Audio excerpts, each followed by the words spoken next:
Listen closely, beloved one. I speak today to those walking through shadowed valleys, those whose spirits are weighed down by heaviness, whose minds are clouded by darkness. I see you in those moments when you smile outwardly while crying inwardly. I hear the silent prayers when you wonder if you can face another day. The depression that blankets your spirit like thick fog, the anxiety that tightens around your chest, the overwhelming fatigue that makes simple tasks feel impossible. I understand it all. Today I extend my hand to you in your darkest hour, for I am the light that no darkness can overcome, the strength made perfect in weakness. Depression manifests in many forms, and I see each expression of this struggle in your life. For some, it arrived suddenly, a heavy curtain dropping without warning, transforming a once colorful world into shades of gray. For others, it came gradually, joy slowly diminishing, motivation quietly fading, until you barely recognized your own life. This darkness affects every dimension of your being. Physically, you experience disrupted sleep, either struggling to rest or sleeping far too much, yet never feeling refreshed. Your appetite has changed. Food has lost its flavor or become a numbing comfort. Simple tasks that once required little effort now demand energy you cannot seem to find. Emotionally, you fluctuate between numbness and overwhelming pain. Some days you feel nothing at all, moving through life disconnected from yourself and others, as if watching from a distance. Other days, emotion floods with such intensity that the only escape seems to be shutting down entirely. Mentally, your thoughts have become distorted and darkened. You struggle to concentrate, to make decisions, to remember important details. Negative thoughts repeat in persistent loops. Nothing will ever change. I'm a burden to everyone. What's the point of trying? These thoughts aren't mere discouragement. They feel like reality itself. Spiritually, you face the deepest pain, feeling disconnected from me, unable to sense my presence or hear my voice. Practices that once brought comfort, prayer, worship, scripture, now feel empty or even painful. You wonder if I've abandoned you, or if your faith was ever real to begin with. This darkness has affected your relationships as well. You withdraw from those who care about you, finding social interaction exhausting or overwhelming. Or perhaps you wear an exhausting mask of wellness, terrified of letting others see your true struggle. Either way, loneliness compounds your pain. In your darkest moments, you've wondered if life itself is worth continuing. While some have experienced active thoughts of ending life, others simply long for existence to stop, to fall asleep and not wake up. This isn't because you want to die, but because living with this relentless darkness feels impossible. Most painfully, you wonder why. Why doesn't prayer remove this darkness? Why do spiritual remedies that work for others leave you unchanged? Why would I, a loving God, allow such suffering? Is this punishment, abandonment, attack, or simply the broken reality of a fallen world? These questions circulate without resolution, adding theological anxiety to emotional pain. Beloved, hear this truth that can anchor your soul. Your depression has not separated you from my love. I am as present with you in the darkness as I am in the light. The psalmist understood this when he wrote, "If I make my bed in the depths, you are there." There is no place, no mental state, no emotional darkness, no spiritual desert, where my loving presence cannot reach. I am intimately familiar with human suffering.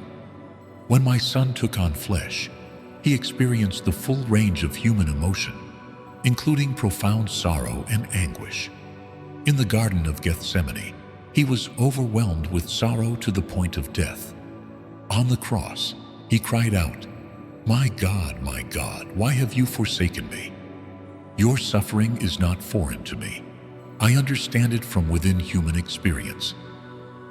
Your depression is not a character defect or spiritual failure. The strongest believers throughout Scripture experienced seasons of deep darkness. Elijah, after his greatest spiritual victory, fell into despair and asked to die. David, a man after my own heart, wrote psalms from the pit of despondency. Job, whom I called blameless and upright, cursed the day of his birth in the midst of suffering. These spiritual giants weren't condemned for their darkness, but were met with my compassion and restoration. I want you to know that this season, though painful beyond words, is not without purpose. In ways you cannot yet see, I am working within this very darkness, developing deeper compassion within you, stripping away false identities, preparing you for authentic ministry to others who suffer, and creating capacity for a more genuine relationship with me that doesn't depend on feelings or circumstances. Most importantly, I want you to understand that there is hope, real, substantial hope, even in this darkness. Depression tells you things will never change, but depression lies. I am the God who brings beauty from ashes, joy from mourning, and light from the deepest darkness. Your current experience, however painful, is not your final destination. First, understand that depression requires a multi-dimensional approach because it affects every part of your being. Throughout Scripture, I address humans as integrated beings, physical, emotional, mental, and spiritual dimensions working together. Healing often involves attention to each area. Consider Elijah's experience in 1 Kings 19. After his suicidal request, I first attended to his physical needs, providing food, water, and sleep, before addressing his spiritual and emotional state. This wasn't because physical needs were more important, but because Elijah's depleted body was affecting his emotional and spiritual resilience. Similarly, your physical body and brain chemistry matter deeply to me.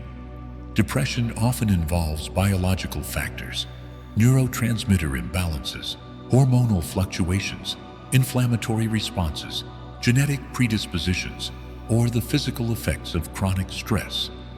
Seeking appropriate medical support isn't a spiritual shortcut or evidence of weak faith. It's wise stewardship of the physical dimension I created. At the same time, emotional and psychological factors require attention. Unprocessed grief, relational wounds, trauma, or destructive thought patterns can contribute to or intensify depression. Speaking with a skilled counselor who can help you process these factors is part of comprehensive healing. And yes, the spiritual dimension is essential. While depression isn't primarily a spiritual issue, it has spiritual impacts and can sometimes involve spiritual factors. The enemy seeks to isolate you from support, distort your thinking about my character, and cut you off from sources of hope and truth. Spiritual practices, community, and truth serve as anchors when emotions and thoughts become unreliable guides. Second, recognize that darkness cannot be conquered by denial, but must be honestly acknowledged in my presence. Many believers have been taught explicitly or implicitly that negative emotions are unspiritual, that anxiety indicates lack of trust, sadness shows ingratitude, and depression reveals spiritual failure. This creates a secondary pain of shame that compounds the primary suffering. But Scripture reveals a different pattern. The Bible contains more laments than any other type of psalm. Job's suffering is recorded in excruciating detail. Jeremiah earned the title, the Weeping Prophet. Jesus himself was called a man of sorrows, acquainted with grief. The candid expression of pain isn't a betrayal of faith, but an exercise of it, bringing authentic experience into relationship with me, rather than hiding behind religious performance. When David wrote, "How long, O Lord, will you forget me forever?" he wasn't displaying weak faith, but modeling honest relationship with me in the midst of darkness. His laments don't end with despair, but move toward trust. "But I trust in your unfailing love. My heart rejoices in your salvation." This movement from honest pain to renewed trust is the path through darkness, not around it. Third, understand that while isolation feels protective during depression, connection is essential for healing. Depression creates a powerful gravitational pull toward withdrawal. Social interaction requires energy you don't have. The mask of "I'm fine" feels too heavy to wear. The risk of being misunderstood or receiving unhelpful advice seems greater than any potential benefit of vulnerability. Video 7.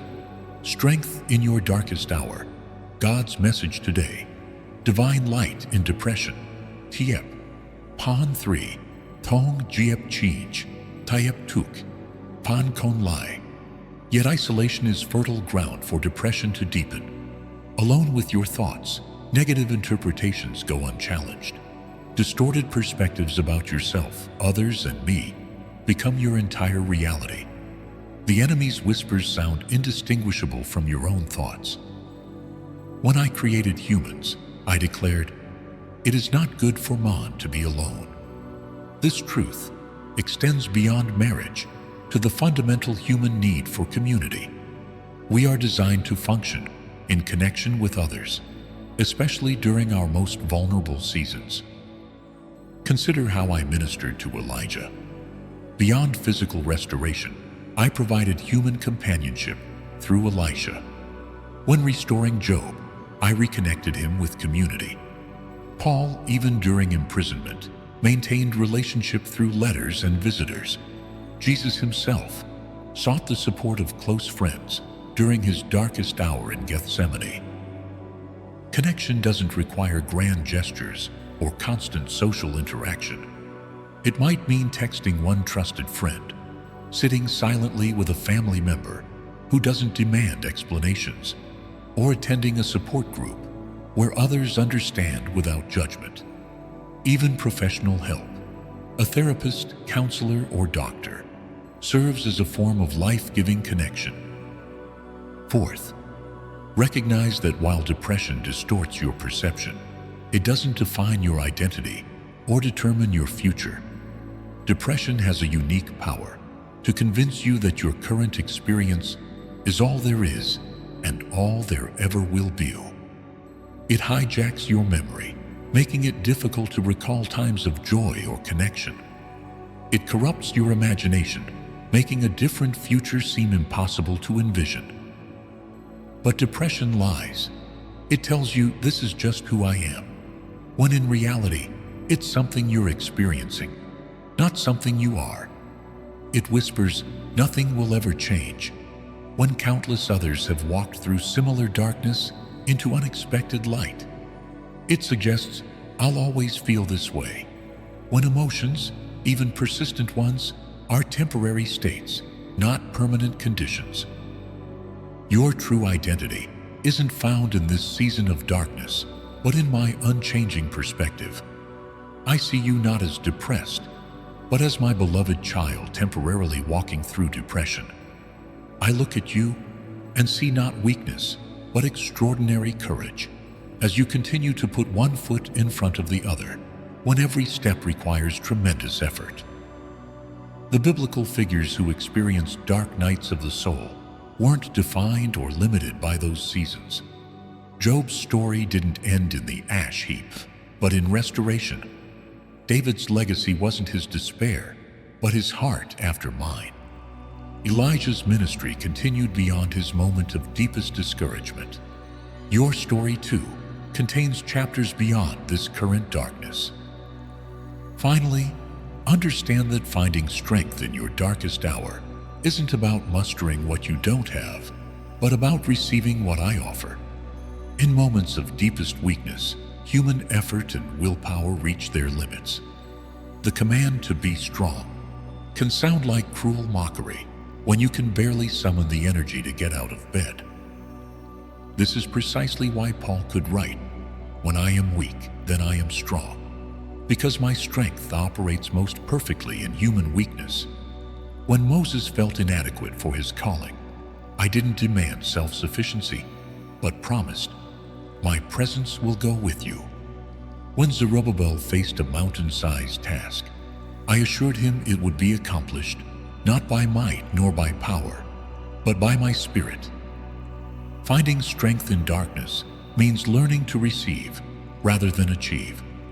It means accepting that some days getting out of bed is a significant victory. It means celebrating small steps rather than demanding complete transformation overnight. It means allowing others to be strong for you when you cannot be strong for yourself. Most importantly, it means anchoring yourself not to fleeting emotions or unstable circumstances, but to unchanging truths. I love you unconditionally. I am with you constantly. I understand your suffering intimately, and I will bring you through this darkness ultimately. Now, I invite you to take 3 practical steps toward finding strength in your darkest hour. First, create a depression toolkit, specific resources to support you when darkness intensifies. This toolkit should address each dimension of your experience. For physical support, include contact information for your doctor, reminders about medication if prescribed, and simple physical activities that have helped previously, even something as basic as a 5-minute walk or gentle stretching. For emotional support, list 2-3 people that you can reach out to during difficult moments, perhaps with pre-written text messages for times when formulating words feels impossible. Include sensory items that provide comfort, a soft blanket, calming music, a scented candle, or photos that recall happier moments.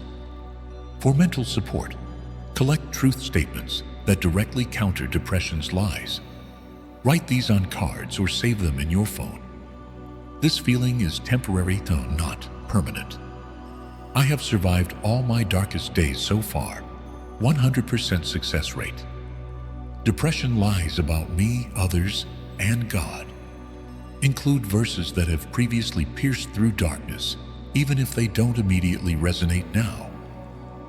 For spiritual support, include simple prayers for times when elaborate communication feels impossible. Help. I trust you even now. Hold me.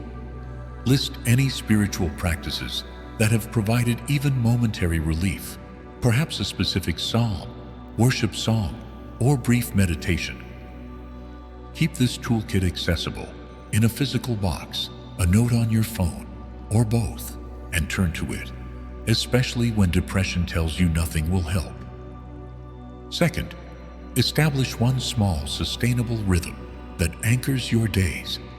Depression thrives in the formlessness that often develops when normal routines become impossible to maintain. Rather than attempting to rebuild your entire structure at once, choose one simple rhythm to serve as a daily anchor. This might be a consistent wake-up time, a brief morning walk, 5 minutes of journaling, or a specific prayer at the same time each day. The content matters less than the consistency. This single point of structure creates a frame around which other healthy patterns can gradually be rebuilt. Make this rhythm as accessible as possible during difficult days. If meditation is your anchor, but focusing feels impossible during intense depression, perhaps simply sitting in your meditation space and taking 3 deep breaths counts as maintaining the rhythm. The goal isn't perfection, but consistency that rebuilds your sense of agency and creates space for my restorative work. Third, take one step toward honest connection this week. Depression urges isolation, but healing requires relationship. This step doesn't need to be dramatic. It might be sending a text to one trusted person, sharing how you're actually doing. making an appointment with a therapist or doctor, or attending a support group either in person or online. If possible, identify someone who can handle your authentic experience without immediately trying to fix it or offering spiritual cliches. Creating a simple code word with this person can be helpful. A way to communicate today is especially dark without having to explain extensively. If previous attempts at vulnerability have been met with unhelpful responses, remember that not everyone has the capacity to understand depression. This doesn't invalidate your experience or their care for you. Sometimes the most appropriate connections are with those who have walked similar paths or professionals trained to provide appropriate support. Beloved child, I see your struggle. I know the courage it takes to continue moving forward when darkness presses in from every side. The fact that you're still here, still breathing, still seeking hope in any form, this is not small. This is the holy perseverance that moves my heart. Remember, darkness has never had the final word in my kingdom. The creation story itself moves from darkness to light. The crucifixion's apparent defeat gives way to resurrection's victory. The dark night of the soul, as painful as it is, eventually yields to a dawn more beautiful for having been so long awaited. I cannot promise when your darkness will lift. Some experience dramatic breakthrough. Others find depression gradually receding like a slowly ebbing tide. Still others learn to live meaningful lives while managing persistent depression as a chronic condition. But I do promise this: you will not walk through this darkness alone. My presence goes with you, even when you cannot feel it. My love surrounds you, even when you cannot sense it. My purpose continues unfolding, even when you cannot see it. The darkness you experience is real, but it is not ultimate reality. It is a shadow you're walking through, not a permanent dwelling place. And shadows, no matter how dark, cannot exist without light shining somewhere beyond them. Hold fast to this truth in your darkest hour. The same God who commanded light to shine out of darkness is shining in your heart, even now, working in ways you cannot yet perceive, leading you toward a dawn you cannot yet imagine. Your darkness is not your destiny. It is not your identity, and it will not have the final word in your story.